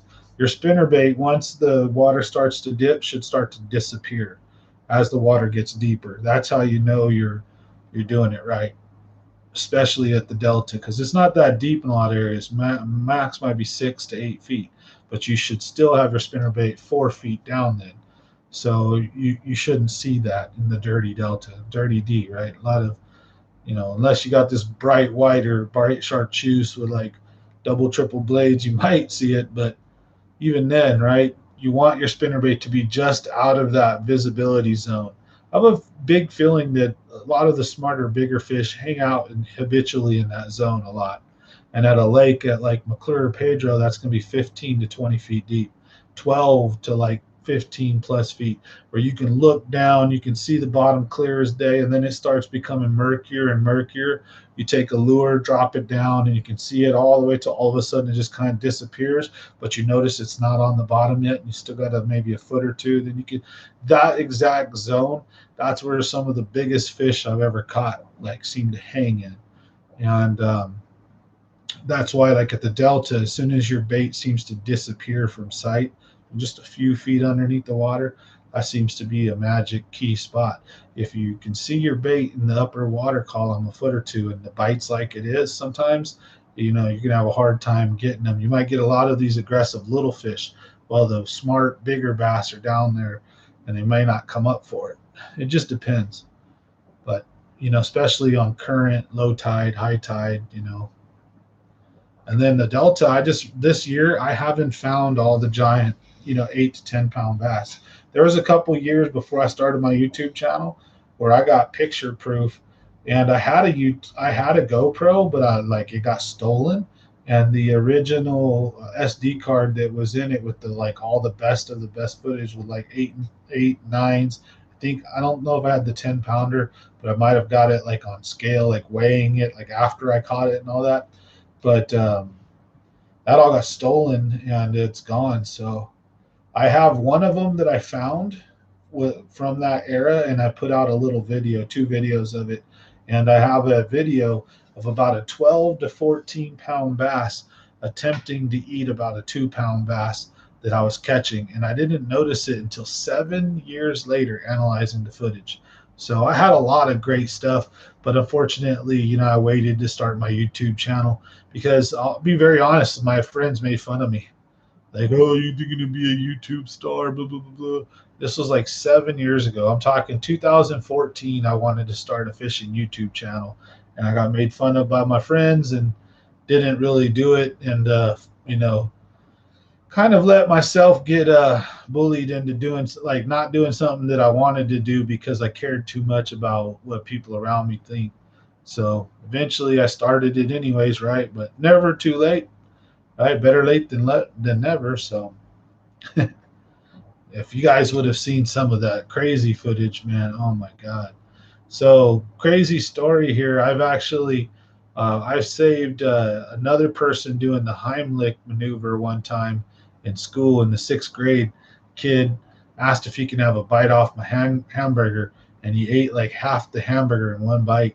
And it took me and another kid, we had to take turns because it was tiring. He wouldn't throw it all up right off the bat. It took 3 throw ups, and he finally upchucked the last of the hamburger. But and he could breathe, but he was turning purple. And we saved his life. I've had my son turn purple, almost die eating a hot dog.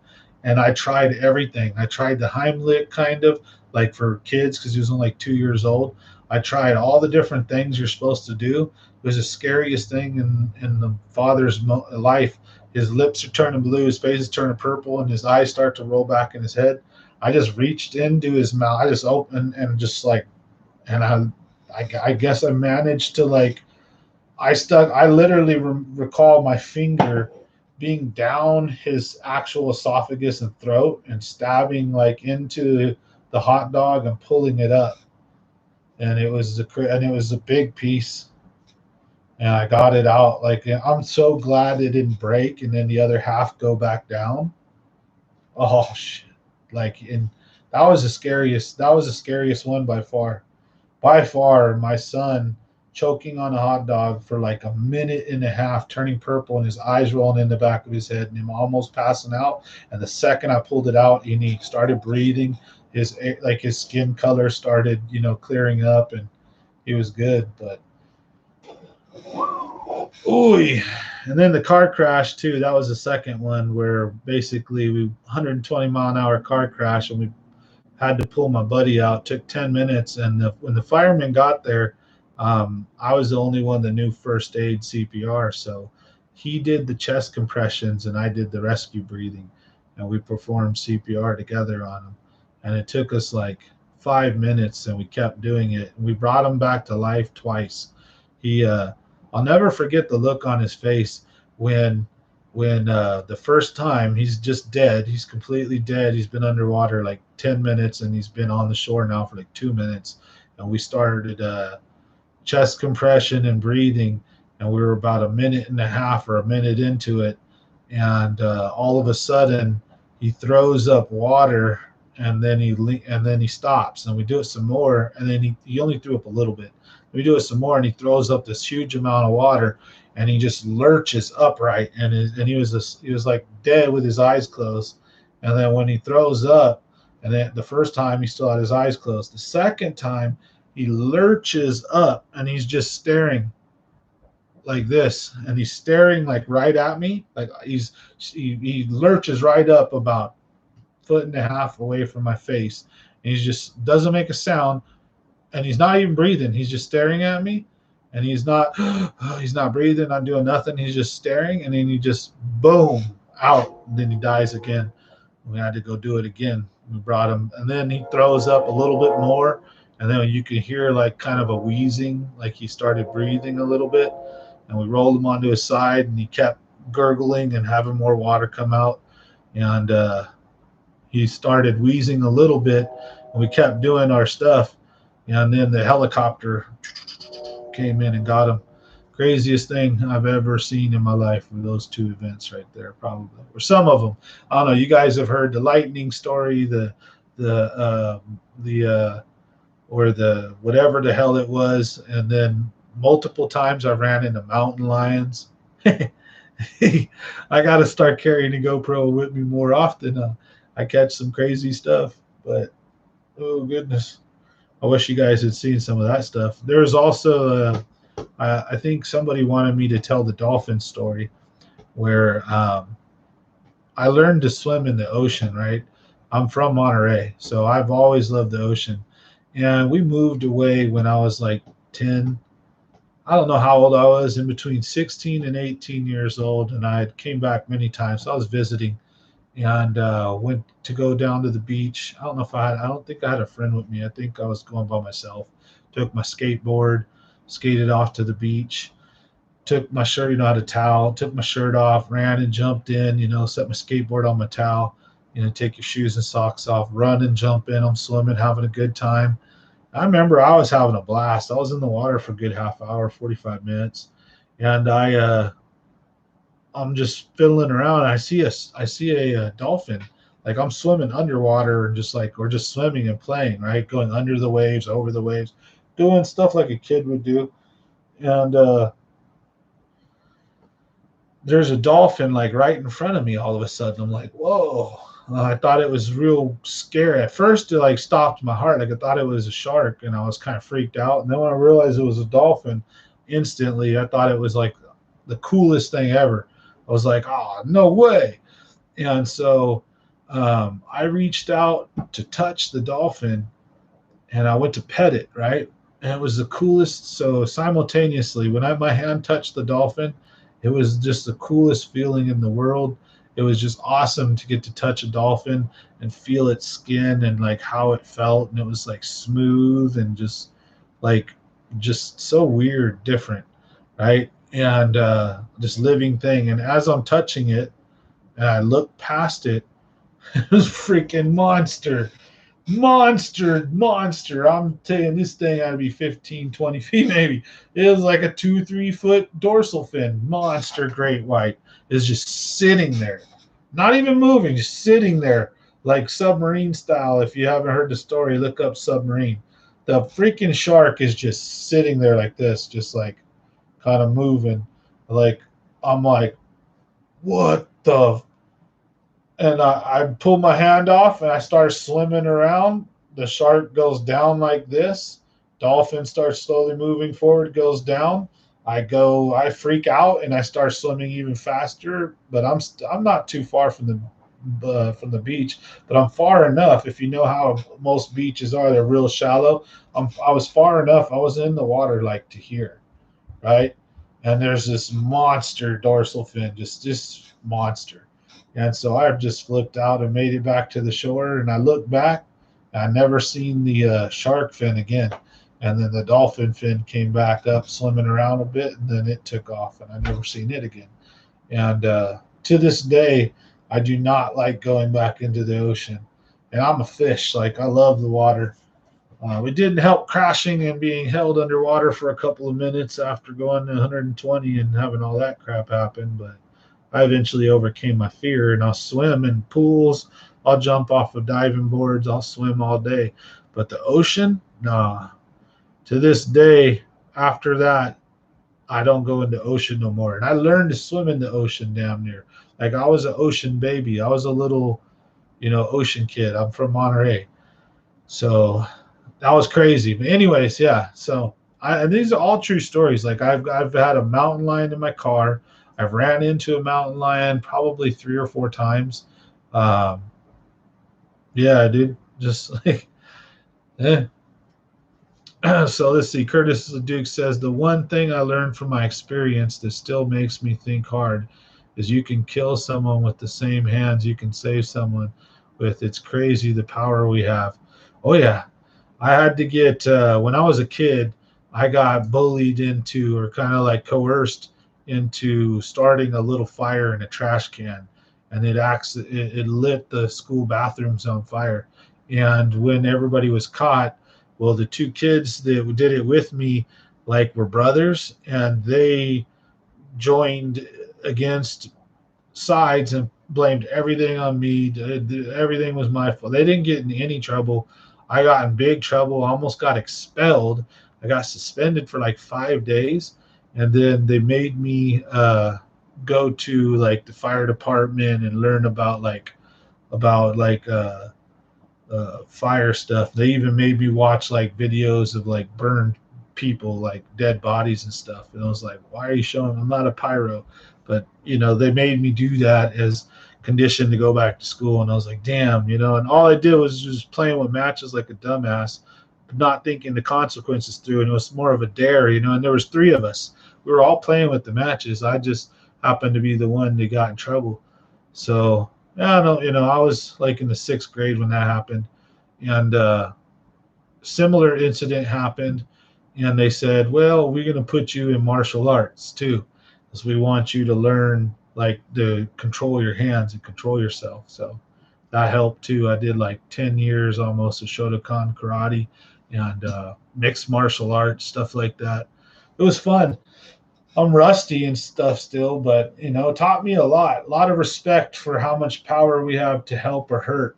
And you're very correct. A lot of power in just even the weakest of us. We have all of us, each and every one of us has the power to influence others in ways that are so profound. For example, you don't even have to be strong. A weak person could say things that could destroy a man or woman, right? And vice versa. A weaker or whatever person can say things that can bolster a man or woman and make them feel invincible. For example, your wife, right? Could be this frail little thing, but without her by your side, you may be afraid of the world. But suddenly, with this other person who helps you navigate through life, you feel extra like you can do anything. And there's a lot of examples of that in life through friendship, through camaraderie, through marriage, and through like soldiers, and through similar people that work at certain jobs where we bond together and help each other just as much as we can hurt each other, right? That's why I like to focus on the positive, not the negative. I like to, again, help, do giveaways, help the community. So I like this channel to be more of a positive channel than anything negative. That's why I try not to cuss. We try not to go too far down rabbit holes, but at the same time, us, we have fun. I am who I am, as always reminded of the Papa song. I am who I am. And I am to the finish because I eat my spinach. I'm Papa the sailor. There you go. Anyways, go down the rabbit holes, but respect for everybody. That's big. So at the end of the day, treat each other nice. I think the world would be a much better place. Just like in fishing, I'll show you guys my spot. I'll show you what I'm using. Life's too short, man. If I'm in a tournament, I'll show you after the tournament. And that spot may be killer next year, and I just showed you my best spot. And then next year, you beat me to it at the tournament. Oh, well. Spots change, lake levels change. That rock pile won't forever hold all the fish in the lake. Trust you me, the lake will be at a different level another year. I'll find another rock pile or tree or some magic spot. And that's the beauty of fishing. But my main goal is not to try to take someone who's already really good at fishing and just give them my best spots.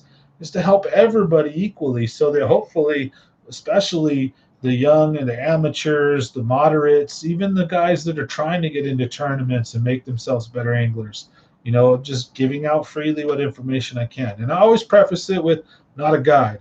I'm not a professional. I don't claim to know it all. I just give you guys my 2 cents.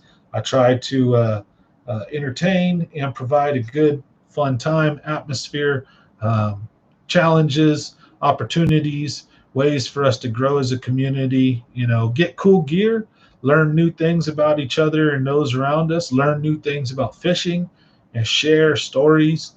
That's why that comment section, I love seeing that thing move and interacting with you guys and gals. I could stare at the camera and talk for hours. As a matter of fact, I prefer to look directly at you guys and the comment section here than up over there. See, now I know how many people's looking, how many likes we have.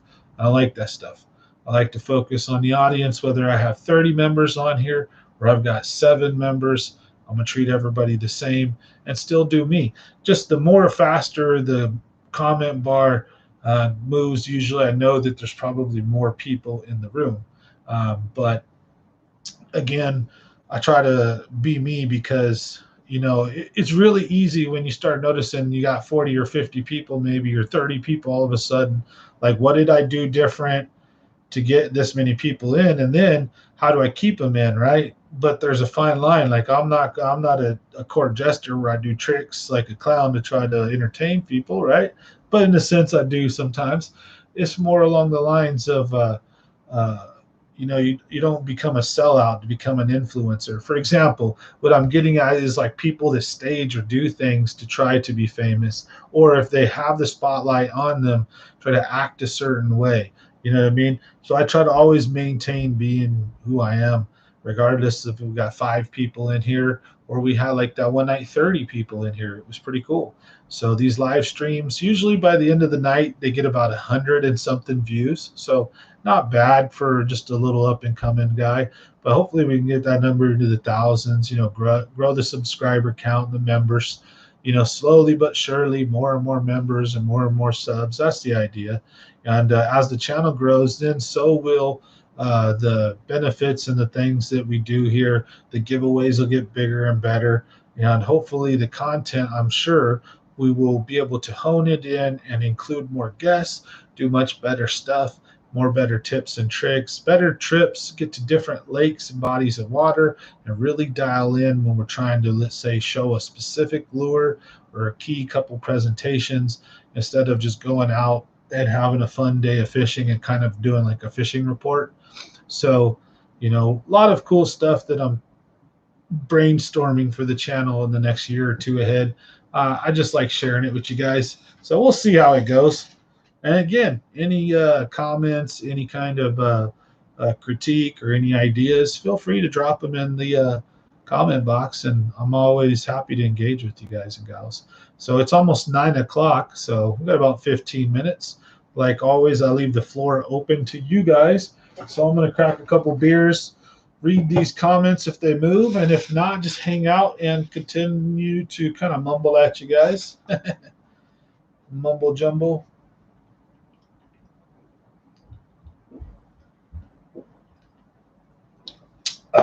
So members only video is available for you guys. So the mashup of all like the crazy stuff, that's available for members to see. So in like a couple days, I'm going to make that live for everybody. It's your early access, like always.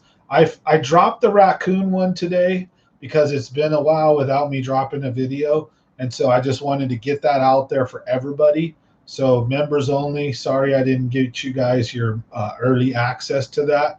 But you got early access to like the montage video. And I'm working on one right now that I'll probably have finished tomorrow afternoon, and it'll probably be sometime late this week that it'll debut, maybe Thursday or Friday.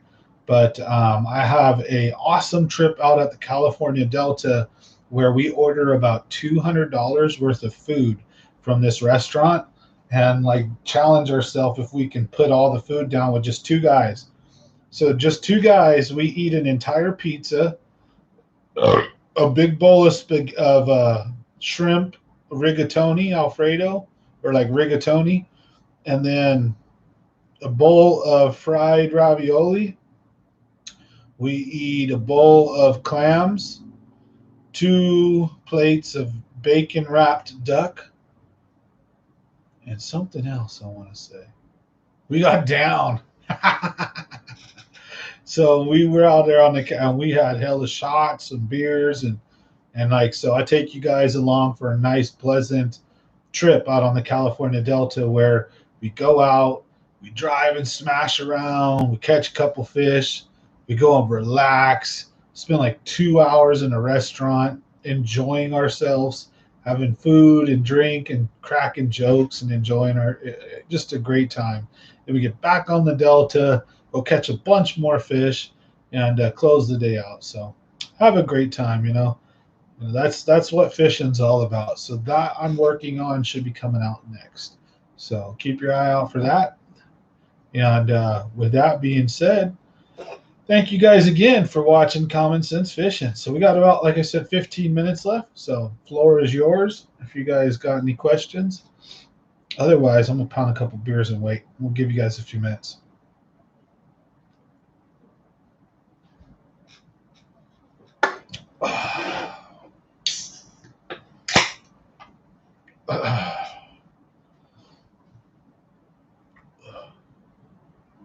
How much water do you like to have under a mat to punch it?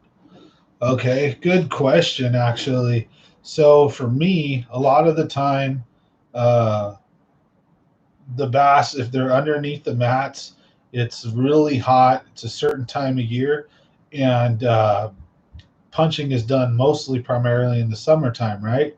When the bass are using heavy mats for shade. So a lot of the time, I like to fish, you know, and then again, it depends if there's what kind of structure is ahead or before it. Is there any points, any current? Is it near a point? What part are you punching? Because believe it or not, pay attention. So if you see like an area on the delta where I'll try to draw it, I guess, invisibly, where you see like the shoreline and there's some tules that come out, or like some rocks that come out and then go back in, right? And then, but then that whole area is covered with like matted stuff, so you can punch the whole area. Well, that tule still underneath the water, that tule is still there like a point. The mat is on the top layer, and then below is regular water a lot of the time, right? Unless you're looking at hydrilla, different type of punching. Then you have lanes. So the fish can still smash around under there. So they'll sit up and wait by those ambush spots. So there are times when punching close to cover is really key, especially high tide.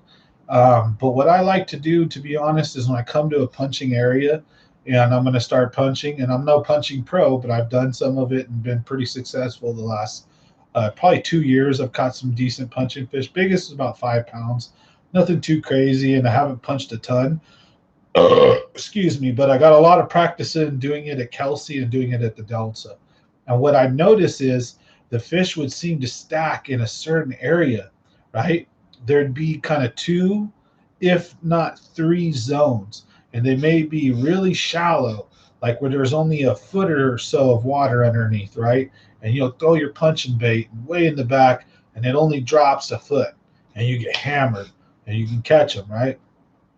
Then you still got to drag them out of all the stuff. And then the ones in the middle or the outside edge in the deeper water. And what I like to do is wherever you're getting bit more, that's where you need to focus on. So if you're getting bit shallow, then punch shallow. And I'll punch with as little as about 6 inches, maybe a foot, with about a foot of water underneath the mat. And I'm comfortable to punch it. So I'll cast way into the back. But what I'm going to do is I'm going to do a few of those. And if I start noticing I'm getting bit primarily on the outside edge, that's where I'm going to focus more. If I'm getting bit more in the inside edge, that's where I'm going to focus more. And then once I've got 5 or 6 fish punching, I'm looking at where are my biggest fish coming from. So am I getting some mediocre fish here, but I got a 5 or 6 pounder in the back in the shallow, or vice versa? Then I'm going to hone in on that. So I hope that helps. Like I said, so the simple answer to your question is I'll need as little as about a foot or less to punch in. So about 10 inches, maybe 8 to 10 inches is about as little as I'll punch in. If it's too shallow and it's covered with mats and crap, the fish really aren't going to be underneath it that shallow. Because if you got a 1 pound or 2 pound bass and the water's only so big, the back of the bass would be sticking out of the water. You could see it dang near, right? So you need to have enough water for the bass to be fully submerged and not to have the whole punching layer of stuff just like on its back, So there's got to be some water underneath it, but I'll start really skinny and then go all the way back to the outside edge. But great question.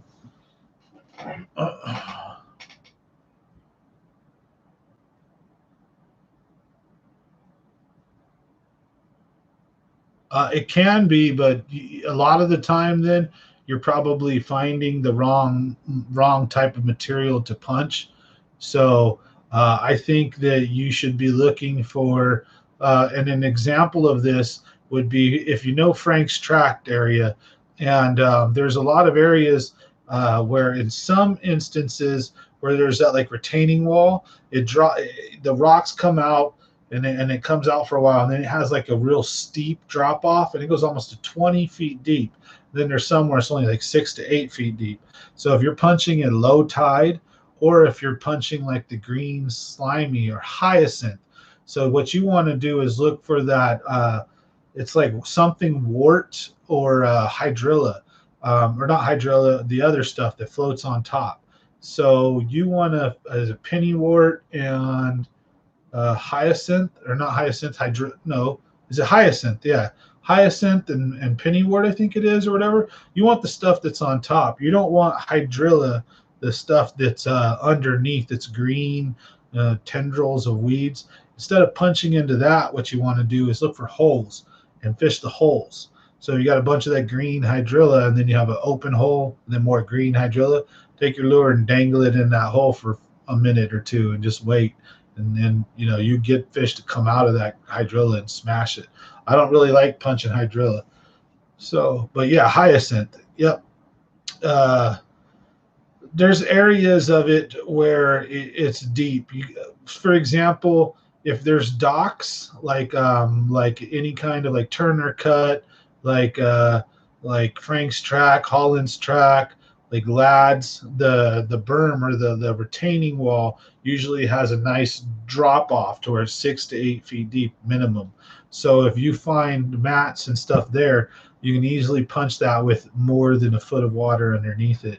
The same thing with all along Frank's Track, going down towards Holland's, I think it is, on the side of the retaining wall. Once the wall disappears and it's just big rock berms, big like rock piles that act as that wall, and then there's all those tules that grow.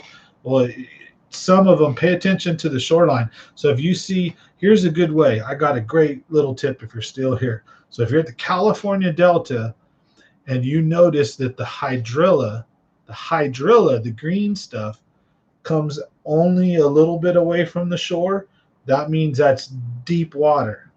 If the hydrilla extends out really far, that means that's shallow water. So if you're at a spot and you see the hydrilla tucked kind of close to shore, then that means there's a lot of deep water. And then up ahead, if you see mats, then you know those mats are most likely going to be over deep water. If you see hydrilla stretching out for a while and then you see all this stuff, that's not really worth punching, because that's a big, nasty, shallow, muddy flat most likely. So I would look for a good sign is when the hydrilla isn't massively sprawled out, but tight and thin. That tells you that the zone that it's growing in is thin, and then it drops off, and then there's no more hydrilla growing right there. And so if you find in that zone, then a big, like a cove almost, or a turn, and all the hydrilla or hyacinth and pennywort or whatever it is kind of collects right there and goes out, that's the stuff you want to punch, so that you can get in, 2 to 3 to maybe 6 feet of water, 8 feet of water. But you can punch in a foot of water, though. You really can. It just better, you better know then that the fish are up shallow. So if you're getting bit with the frog in a foot of water, then maybe you can punch in it too. But I tend to, in a foot of water, I would probably strongly, recommend something like a frog if you can work it. But if there's enough of the hyacinth and it's big green vegetation on top, of course you can't frog that. You could frog like the slime and the hydrilla. But yeah, long-winded answer. I'm looking for something definitely deeper than a foot, but I'll punch in a foot, especially if, like I said, there's a deep water and shallow. I'll punch in a foot, and then after that, I'll punch in 2 or 3 feet. Then after that, I'll punch right towards the edge of it in maybe 5, 6 feet of water, and I'll work that whole little area till I find where those fish prefer to be, because they may be up shallow in a foot of water. You never know till you rule it out. Delta's awesome like that. But again, there's some tropes or some usuals. So like when the water is just putrid hot and there's algae blooms everywhere, you don't usually find the good bass right up in inches of water. They're usually kind of deeper and a little bit of a less algae, nasty water with maybe a little more oxygen content, or moving water pulled out away from the shore. The Delta is, all the rivers right now are super low too. So I really don't remember if, I think last time they were like that, a lot of the bass were in the south end towards all the rivers. And then I don't know if, it's from memory. And I remember when I got my old boat, when I first got my boat, we were doing a ton of shore fishing at the Delta, catching a lot of big fish. And then we started taking it to McClure and Pedro. And I want to say that it was a full year at the Delta when they were south. And then the drought years, I don't know, no, drought years, I think they were more south towards the water inlets. So basically the idea would be where the fresh water was coming in, they were more congregated. I didn't find as much stuff in like the murkier, shallow, sloughs and flats and areas down by, say, down past Lads and some of the areas like in Mildred. But then if you were in like where Mildred's at, there's a lot of these big, shallow, big bays that sometimes of the year you can find hold a lot of fish. But I was doing really good in Mildred in the outside edges along the rock walls, crankbait and stuff like that, or by Mildred where it drops from like 1 foot down to 10 or 12, and then you go out more and it's like 80 feet deep in some of them areas out there.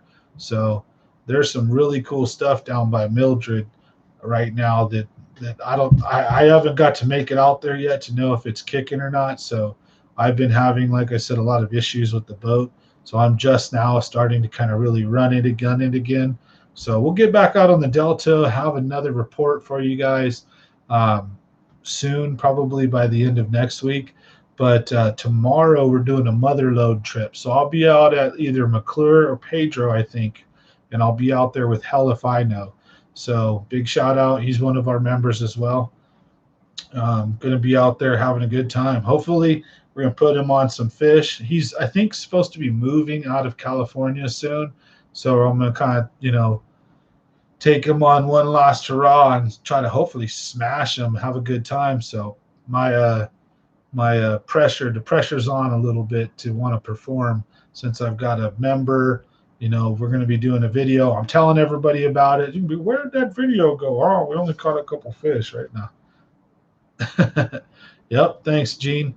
We're going to try. So we're going to get out there, see what we could do, and we'll go from there. So thanks, everybody, for watching Common Sense Fishing. It's 8:58, so we got a couple more minutes. Any other questions?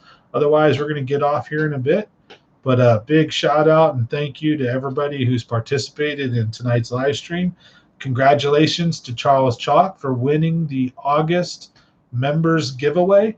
Next members giveaway will be in a couple weeks, early September, and Christmas. So in a few more months, we're going to have a big shout out and thank you to all the members. Every single one of you guys is going to get a gift from me, Common Sense Fishing. So thank you very much. Tight lines, everybody. We'll see you guys on the next one. I'm going to go ahead and sign off. It's 9 o'clock here basically now. So have a good one. and my beard will be back soon, so you guys won't have to deal with this baby face, ugly double chin for long. All right, guys and gals, have a good one. Good night, everybody. Stay safe and tight lines.